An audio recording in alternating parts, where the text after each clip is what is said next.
મિત્રો, ભારતની જનગણના 2027માં આપણે જોઈ રહ્યા છીએ મકાનોને નંબર આપવા માટેનું માર્ગદર્શન. એની અંદર આગળ જોઈએ, તમારા ઘરિયાદી બ્લોકમાં મકાનને નંબરો આપતી વખતે તમને 3 પરિસ્થિતિઓનો સામનો કરવો પડી શકે છે. પરિસ્થિતિ 1, જ્યાં મ્યુનિસિપલ અથવા સ્થાનિક સત્તાવાળાઓ દ્વારા મકાનોને વ્યવસ્થિત રીતે નંબર આપવામાં આવેલ છે.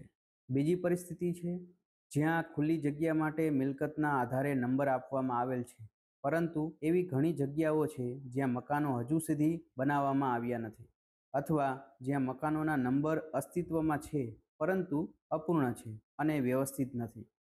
ત્રીજી પરિસ્થિતિ છે મકાનોને કોઈ નંબર ન આપ્યા હોય. આ 3 પરિસ્થિતિનો સામનો તમારે કરવાનો થાય છે. તો આવા સંજોગોમાં આપણે મકાનોને નંબર કેવી રીતે આપી શકીએ છીએ એ જોઈએ. પ્રથમ કિસ્સામાં મ્યુનિસિપલ અથવા સ્થાનિક સત્તાવાળાઓ દ્વારા આપવામાં આવેલા મકાનોના નંબરનો ઉપયોગ કરવાનો રહેશે.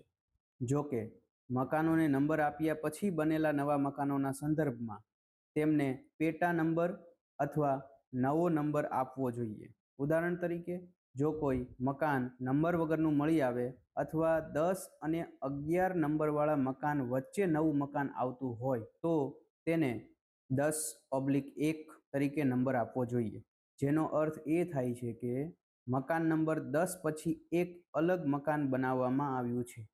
જો સ્થાનિક સત્તાવાળાઓ દ્વારા આપવામાં આવેલ નંબરો 120 સાથે સમાપ્ત થાય છે, તો સ્થાનિક સત્તાવાળાઓ દ્વારા આપવામાં આવેલ નંબરોના ક્રમમાં એક નવો નંબર 121 આપી શકાય છે.